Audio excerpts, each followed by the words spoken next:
रखता था।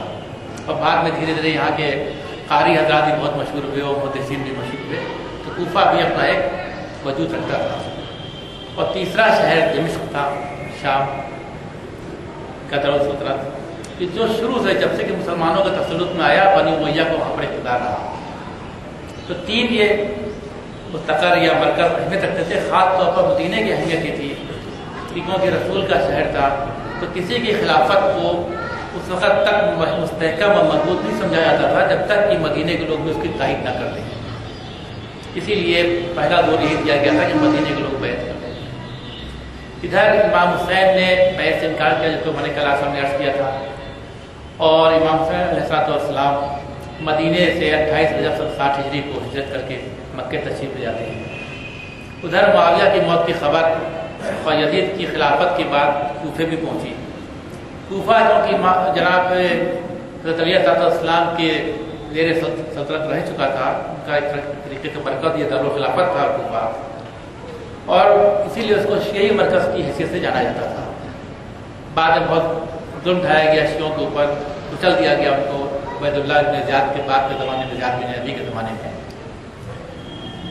तो जब उन लोगों को भी इत्तला मिली इस बात की, हालात की, तो जनाब सुलेमान बिन सुरत, जो कबीला बनु खुदा के फर्द थे, उनके घर पर एक मीटिंग की शियों ने। और वहाँ जनाब सुलेमान बिन सुरत ने बताया कि मुआविया मर गया है और यजीद तख्त खिलाफत पर बैठा है, लेकिन इमाम हुसैन ने यजीद की बैत से इनकार कर दिया और हिजरत करके मक्के चले गए। तो तुम लोग जो कि उनके बाद के शिया हो और उनके भी शिया हो, अगर ये समझते हो कि उनकी मदद कर सकोगे, उनका साथ दे सकोगे, तो उनको खत लिखो, और वरना भी उनकी जान खतरे में न डालो। जनाब सुलेमान बिन सुरत खुदाई बुजुर्ग शख्सियत थे, और वो भी अच्छी तरह से जानते थे कि किन हालात में आदमी साथ देने की बात करता है और किन हालात में जो है वो पलट जाता है अपनी बात से। उन्होंने पहले ही आगाह किया कि अगर उनका साथ दे सकते हैं तो लिखना, वरना उनकी जान खतरे में न डालो। सबने यह जबान पर कहा कि नहीं, हम उनका साथ देंगे। चुनांचे आपने कहा कि ठीक है, खत लिखो उनको। चुनांचे खत लिखा गया, जिसका मजमून ये था कि बिस्मिल्लाहिर्रहमानिर्रहीम।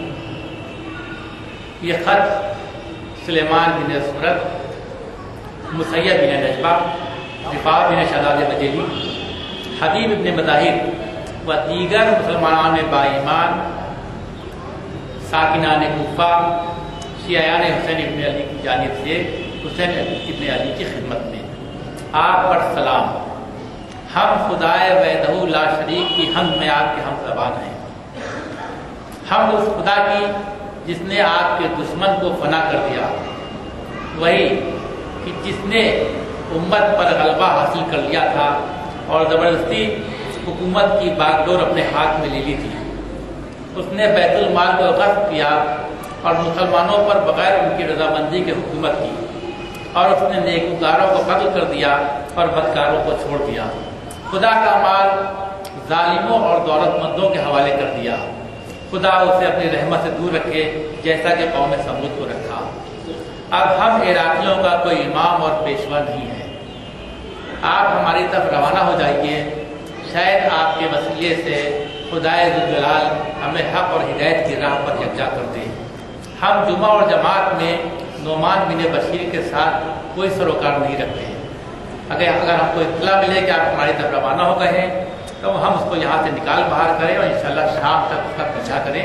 वस्सलाम। ये ख़त था कि जो कूफे से भेजा गया और तारीख की सराहत के लिहाज से 10 रमज़ान 60 हिजरी को मक्के में इमाम हुसैन की खिदमत में पेश किया गया। और उसके बाद एक दो दिन के अंदर कई खतूत आए। आखिर में जनाब हानी और सईद भी ख़त लेकर के आए इमाम हुसैन के पास। तो उस वक़्त इमाम हुसैन अलैहिस्सलाम ने जवाब दिया। आपने कहा, लिखा आपने कि बिस्मिल्लाहिर्रहमानिर्रहीम, अज़ हुसैन इब्न अली व मोमिनान व मुसलमानान इराक़, तुम्हारे तारातरीन एलची हानी और सईद तुम्हारा ख़त लेकर के आए। मैंने तुम्हारी तहरीरें पढ़ी और उन पर गौर किया। तुमने ये लिखा है कि हमारा कोई इमाम नहीं है, आप यहाँ आ जाइए ताकि आपके ज़रिए से खुदा ज़ुल-जलाल हमको हक़ और हिदायत की राह पर यकजा कर दे। मैं अपने चचाजान भाई और अपने मोतमिद मुस्लिम बिन अक़ील को तुम्हारी तरफ भेज रहा हूँ। अगर उन्होंने जवाबन मुझे लिखा कि तुम्हारे अशराफ और बुजुर्ग भी वही कहते हैं جیسا کہ تمہارے ایلچی کہتے ہیں اور تمہارے خطوں سے ظاہر ہوتا ہے تو میں انشاءاللہ جلد روانہ ہو کر تمہارے پاس پہنچ جاؤں گا۔ اس کے بعد آپ نے فرمایا کہ امام تو وہ ہے جو قرآن کریم کے مطابق حکم کرے، میزان عدل قائم کرے، دین حق کا اجرا کرے اور اپنے آپ کو راہ خدا میں وقف کر دے۔ والسلام۔ سلوات بھیجیے آپ حضرات۔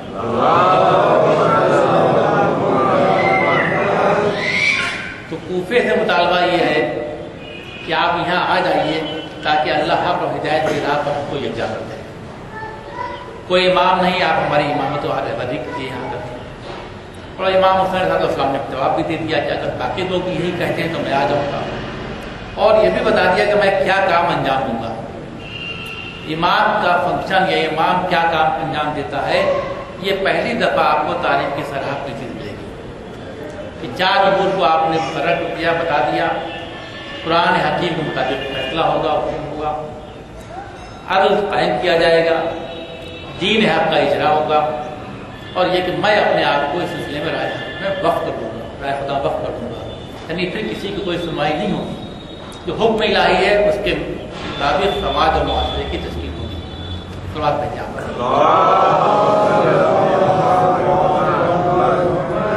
روایات کے مطابق 15 رمضان سن 60 ہجری کو جناب مسلم بن عقیل مکے سے روانہ ہوتے ہیں۔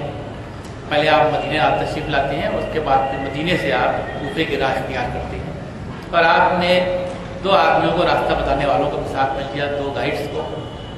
اس زمانے میں سڑکیں اس طرح کی نہیں ہوا کرتی تھی، بلکہ لوگ جاننے واقف کار ہوتے، ریگستان سے گزرنا پڑتا تھا، چلنا پڑتا تھا، تو وہ جاننے والے لوگ کہ کون راستہ کدھر جاتا ہے، کدھر جانا ہوگا، اس کو جاننے والے لوگ لے آتے ہیں ساتھ میں ہر قافلے کے ساتھ۔ تو 2 آدمیوں کو آپ نے ساتھ میں لیا، لیکن ہوا یہ کہ راہ میں وہ جو راستہ بتانے والے تھے وہی لوگ بھٹک گئے، اور پانی بھی ختم ہو گیا، اور وہ دونوں جو تھے پیاس سے ہلاک ہو گئے۔